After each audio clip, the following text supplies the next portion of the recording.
ఉగ్రవాదుల్ని మన భారత సైన్యం ఎలా మట్టుపెట్టింది, మహదేవ్ ఆపరేషన్ సీక్రెట్ ఈ వీడియోలో మనం తెలుసుకుందాం. మా వీడియోని మీరు ఫస్ట్ టైం చూస్తే మా ఛానల్ని సబ్స్క్రైబ్ చేసుకోండి. అలాగే ఈ వీడియో నచ్చితే లైక్ కొట్టి మాకు సపోర్ట్ చేయండి.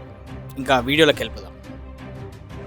ఉగ్రవాదుల్ని సైన్యం ఎలా మట్టుపెట్టింది, అసలు ఈ మహదేవ్ ఆపరేషన్ అంటే ఏంటిది, ఇంట్లో సీక్రెట్ ఏంటిది, అసలు వాళ్ళ ఆ జాడ ఎలా కనిపెట్టారనేది తెలుసుకుందాం.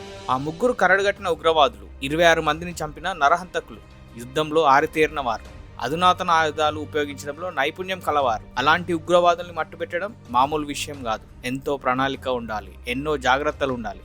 అలాంటి ఆపరేషన్ పేరే మహదేవ్ ఆపరేషన్.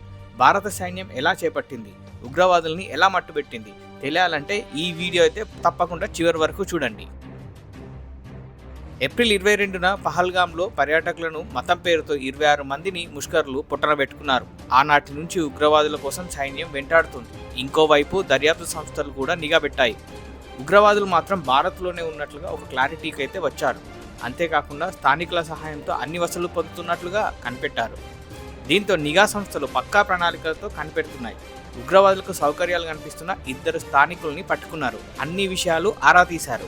ఇక 14 రోజుల నుంచి అనుమానాస్పద సంభాషణ జరుగుతున్నట్లుగా సైన్యం కనిపెట్టింది. ఉగ్రవాదులు జమ్మూ కాశ్మీర్లోని శ్రీనగర్లోని మహదేవ్ దట్టమైన అడవిలో ఉన్నట్లుగా కనిపెట్టింది. మహదేవ్ శిఖరం దిగువ ప్రాంతంలోని దట్టమైన అడవుల్లో దాక్కున్నట్లు గుర్తించారు. దీంతో అదే ప్రాంతంలో సంచార జాతుల వారిని నిఘా పెట్టాయి. అలాగే ఎలక్ట్రానిక్ నిఘా కూడా పెట్టాయి. చైనా అల్ట్రా రేడియేషన్ కమ్యూనికేషన్ యాక్టివ్గా ఉందని బలగాలకు క్లూ అందింది. అయితే లష్కర్ తోయిబా ఎన్క్రిప్ట్ సందేశాల కోసం చైనా రేడియోను ఉపయోగిస్తున్నట్లుగా కనిపెట్టింది. శిఖరమేమో ఎత్తైన ప్రాంతంలో ఉంది, ఉగ్రవాదులేమో దట్టమైన అడవిలో ఉన్నారు. ఇంకో విషయం ఏంటంటే ఉగ్రవాదులు అడవి యుద్ధంలో శిక్షణ పొందినవారు. ఆపరేషన్ చాలా జాగ్రత్తగా చేపట్టాలి. అంతే, సంచార జాతుల వారిచ్చిన పక్కా ప్రణాళికతో భద్రతా దళాలు రంగంలోకి దిగాయి. ఆపరేషన్ మహాదేవ్ అని నామకరణం చేసి దిగింది. ఒకచోట తాత్కాలికంగా డేరా వేసుకొని ఉన్నట్లు కనబడింది.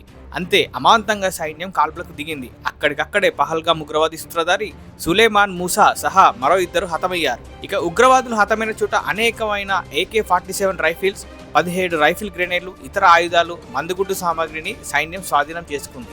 అయితే ఈ ముగ్గురు మరోసారి పహల్గామ్లో చేపట్టినట్లుగానే జమ్మూ కాశ్మీర్లో మరో దాడికి ప్లాన్ చేస్తున్నట్లుగా భద్రతా దళాలు అనుమానిస్తున్నాయి. అందుకే ఆ స్థాయిలో ఆయుధాలు భద్రం చేసుకున్నట్లు సమాచారం. ఈ వీడియో మీకు ఎలా అనిపించిందో కామెంట్ చేసి చెప్పండి. అలాగే ఇటువంటి న్యూస్ కోసం మా ఛానల్ని సబ్స్క్రైబ్ చేసుకోండి. ఈ వీడియో మీకు నచ్చినట్లయితే లైక్ చేయండి.